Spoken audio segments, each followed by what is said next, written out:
Nós vamos fazer contato com Marilu Cabanhas. Bom dia, Marilu, tudo bem? Tudo bem, Rodrigo? Bom dia a todos que estão acompanhando aqui o nosso Jornal Brasil Atual, todas e todes. E hoje, 24 de março, é o Dia Internacional pelo Direito à Verdade sobre as violações dos direitos humanos e pela dignidade das vítimas. A data foi criada pela Assembleia Geral das Nações Unidas e faz parte do calendário nacional desde 2018. Logo mais, às 10 da manhã, o Instituto e a ONG Artigo 19 promovem um debate sobre o direito à verdade, à reparação e à justiça no Brasil. A gente vai conversar agora sobre esse tema com a Gabriela Oliveira de Abreu, historiadora, mestre em História Comparada pela Universidade Federal do Rio de Janeiro e coordenadora da área de Memória, Verdade e Justiça do Instituto Vladimir Herzog. Olá, Gabriele, seja bem-vinda, bom dia. Oi, Marilu, bom dia, é um prazer estar aqui com vocês hoje. Bom, Gabriele, vamos falar inicialmente sobre o trabalho da área de Memória, Verdade e Justiça do Instituto Vladimir Herzog. A gente sabe que essa área trabalha, né, para que o Estado brasileiro reconheça aí a responsabilidade, responsabilize, né, para que responsabilize os agentes públicos envolvidos em crimes contra a humanidade durante a ditadura militar. Entre as ações da área está o Núcleo Monitória CNV, criado para monitorar a implementação das recomendações da Comissão Nacional da Verdade. Quais as cobranças que essa área faz neste momento, Gabriele? Bom, Marilu, a gente tem feito uma série de iniciativas, de reflexões, buscando um olhar para a ditadura, mas também estabelecendo conexões com o presente. A gente tem esse projeto que você menciona, onde a gente monitora, né, as recomendações da Comissão Nacional da Verdade, uma tentativa de fazer com que elas realmente sejam, de fato, aplicadas. A gente sabe que esse é um passo bastante importante no caminho rumo à superação total do nosso passado de violações, não só o não cumprimento dessas recomendações, como também toda a cultura de impunidade que é marca no Brasil e que também assola nossas reflexões a respeito do passado ditatorial, são importantes que nós, enfim, façamos todo um esforço para tentar combater essa impunidade, porque é essa impunidade que faz com que as polícias atuais, as forças policiais no Brasil hoje, atuantes no Brasil hoje, tenham nos últimos anos se aperfeiçoado e hoje se direcionem, sobretudo, contra a população negra, contra os jovens negros das periferias. Então, num olhar, pode parecer dois eventos bastante distantes, né? A ditadura, o nosso presente e a maneira como se dá o genocídio da população negra no Brasil hoje, a violência a violência policial que há no Brasil hoje, mas esses são eventos totalmente interligados, e aí pensar o nosso passado ditatorial, buscar uma efetiva responsabilização e punição dos agentes de Estado que naquela época cometeram crimes, é também um passo rumo a um aperfeiçoamento, a um novo desenho de ética, de conduta em relação às forças policiais no Brasil hoje. Exato, pegando esse gancho justamente dessa violência policial, né, contra principalmente a população negra, o combate à tortura, portanto, é preciso, né, até hoje, quer dizer, tinha na ditadura militar, quer dizer, tinha até antes, né, você que é historiadora, você pode puxar lá atrás, nessa questão da tortura. Enfim, é importante o combate à tortura hoje. Eu queria que você falasse sobre isso, desse histórico, né, da tortura no Brasil, e também sobre a revisão da lei da anistia, também é um ponto importante, né, Gabriela? Perfeito, Marilu. É isso, a tortura, a violação de direitos humanos, a tortura é uma marca que é isso, antecede a ditadura, inclusive, não foi algo exatamente que a ditadura criou, desenvolveu, mas, na verdade, se usufruiu, né, de diversos mecanismos e técnicas que já haviam no nosso passado, inclusive em relação à escravidão, muito porque não tivemos um olhar de responsabilização e de punição dos perpetradores da ditadura. Esses são hábitos, são condutas que chegaram ao nosso presente e que viraram quase que um modus operandi das forças policiais brasileiras no Brasil hoje. Pensar a revisão da lei da anistia, uma reinterpretação da lei da anistia é super importante, porque, como sabemos, em 79 a lei da anistia ela perdoou, né, ela anistiou não só militantes, enfim, civis que, numa tentativa de derrubar o regime ditatorial, eventualmente cometeram crimes, como também anistiou agentes de Estado, anistiou agentes das forças policiais que cometeram uma série de delitos, enfim, delitos esses, né, violações que sustentaram a ditadura por 21 anos, e hoje, 2022, tantos anos depois da lei da anistia, da sua decretação em 79, há esse clamor, sobretudo por parte do Instituto Vladimir Herzog, para que essa lei seja revista, para que a gente possa, de fato, concluir o nosso processo de justiça de transição, que enquanto não há responsabilização e punição desses perpetradores, é como se a gente ainda tivesse preso nesse ciclo eterno de violações, de autoritarismo, e é isso que a gente, enfim, definitivamente não quer mais num Brasil que se pretende democrático, num país que se pretende democrático como o nosso, né? Exato. E, Gabriela, além de uma data, né, para prestar homenagem à memória das vítimas de violações de direitos humanos e daqueles que se dedicaram, né, praticamente à missão de denunciar essas violações, hoje, dia 24 de março, também reforça o compromisso com o reconhecimento e reparação dessas violações, né? Exato, o que é fundamental, para além de toda essa conversa de combate à tortura, combate à violência e responsabilização, precisamos também nutrir esse desejo, mais do que um desejo, né, concretizar essa intenção de reparar essas vítimas, se não do ponto de vista moral, enfim, simbólico, mas inclusive material, sabemos não só das vítimas, né, diretamente ligadas à ditadura, mas também seus familiares, que há anos protagonizam uma luta muito intensa, muito bonita de busca por reparação, de busca por verdade, por justiça.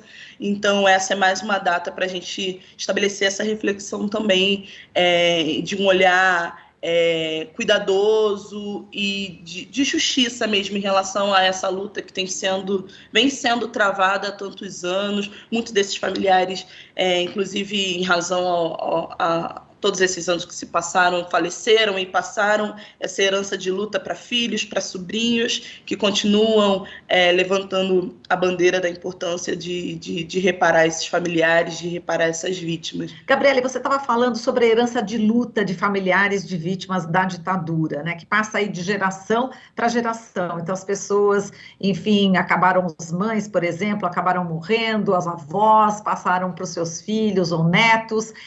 A gente não pode esquecer também, Gabriela, dessa dor, desse sofrimento, né, que causou todo esse problema, né, toda essa violência na ditadura militar. É uma questão também bastante delicada. Quando a gente está falando assim, parece que a gente ainda não tem a dimensão dessa dor, não é isso, Gabriela? Sem dúvidas, Marilu. Eu acho que toda a questão de reparação tem a ver com justiça, mas tem a ver também com o reconhecimento da luta desses familiares, sobretudo esposas, mães. Vale, inclusive, localizar a importância do gênero, né, em toda essa luta. São muitas as mulheres envolvidas nessas reivindicações. E aí eu acho que tem um olhar dedicado, um olhar de justiça em relação a essa luta, de reconhecimento dessa luta, também um passo, um caminho para que a gente tenha esse mesmo olhar em relação aos familiares das vítimas do Estado no Brasil hoje, que novamente são mulheres, não à toa, que protagonizam essa luta, né? Mães desses homens, sobretudo homens negros, jovens, periféricos, que também enfim, têm sido alvo da violência de Estado, da violência policial. Essas mães também choram, essas mães também sangram, esses familiares. Há, assim, uma continuidade muito grande em relação à luta dos familiares de mortos e desaparecidos na ditadura, a luta essa que ainda se mantém muito, muito viva, e a luta desses familiares das vítimas de Estado no Brasil hoje. Então, acho que um olhar respeitoso, carinhoso e de justiça em relação a essa luta do passado é também um olhar necessário em relação à luta do presente, né? Sem dúvida nenhuma. Exato, e você que desenvolve aí na Universidade, né, Federal do Rio de Janeiro, pesquisas, né, voltadas para a reconstituição de trajetórias também de indivíduos e coletivos negros, né, que foram alijados das narrativas da historiografia clássica. Olha, realmente é difícil, a palavrinha é difícil. Sim. Especialmente também no âmbito da história da ditadura militar brasileira, né? Eu queria que você falasse um pouquinho sobre essas suas pesquisas. Legal, Marilu. O que eu tenho identificado é que muitas das experiências negras naquele período da ditadura foram praticamente encobertas, né, em muitas das narrativas a respeito daquele período. Então, a própria historiografia, né, esses estudos no campo da história que se dedicam a pensar nesse tema, que é um campo muito vasto, muitos poucos trabalhos se dedicaram a pensar mesmo como que a população negra vivia na época, como que a população negra foi atingida na época, né, em alguma medida. Então, um pouco desse exercício que eu tenho feito, e o que eu tenho identificado é que essa é uma população, essa parcela toda a população brasileira sofreu consequências graves em relação à ditadura, enfim, diferentes níveis e diferentes aspectos, e a parcela negra dessa população não passou ilesa, até porque essa é uma população negra no Brasil, uma população que, infelizmente, tem uma relação muito íntima com a violência e com a violação de direitos humanos, inclusive antes da ditadura. Então, nesse período não foi diferente. E o que eu identifiquei foi isso, foi uma população fortemente atingida pelas políticas econômicas do período, pelas políticas sociais, pelas políticas educacionais, científicas, inclusive. O censo da década de 70, a gente tem falado muito do censo, né, que é um estudo super importante, que a gente toca há muitos anos no Brasil e que vem sendo ameaçado. Na década de 70, a categoria raça, por exemplo, foi extinta do censo. Então, em relação a esse período, a gente tem muito pouco dado sobre como a população negra vivia naquele período. Então, tiveram várias iniciativas políticas por parte dos governos ditatoriais, dos governos militares, que impactaram de maneira muito nociva a população negra, né? Então, é um pouco do exercício que eu tenho feito, porque essas experiências, elas, em muitas dos estudos, enfim, das pesquisas relacionadas à ditadura, o que essa população negra viveu, sobretudo em termos políticos, né, toda a perseguição aos movimentos negros, a dificuldade que os militantes negros tinham de se articular na época, todos esses eventos foram praticamente encobertos em muitos desses estudos. Então, não só eu, mas vários outros pesquisadores estão um pouco nesse movimento de recuperar, de reconstituir um pouco como a população negra vivia na época e como que ela foi atingida pelas políticas da ditadura. Então, é um pouco por aí. Exato, como a população negra continua sendo vítima ainda hoje, né, do Estado, de que maneira que a área de Memória, Verdade e Justiça aí do Instituto Vladimir Herzog tem se articulado, né, para combater essa cultura de violência no país? Perfeito, Marilu. A gente pensa sempre a ditadura não como um evento que ficou no passado, mas sempre um olhar de que a gente ainda vive continuidades muito nocivas, negativas. Então, a gente tem desenhado uma série de iniciativas e reflexões voltadas para pensar esse período, estabelecendo conexões com as violações, as violências que acometem os brasileiros no geral, né? Claro, a população negra sente isso numa outra dimensão, mas toda a população brasileira, na verdade, tem sido assolada pela violência de Estado, pela violência policial em diferentes níveis. Então, a gente tem uma série de iniciativas, de projetos que pensam a ditadura, que pensam a necessidade de pensar responsabilização, penalização, uma nova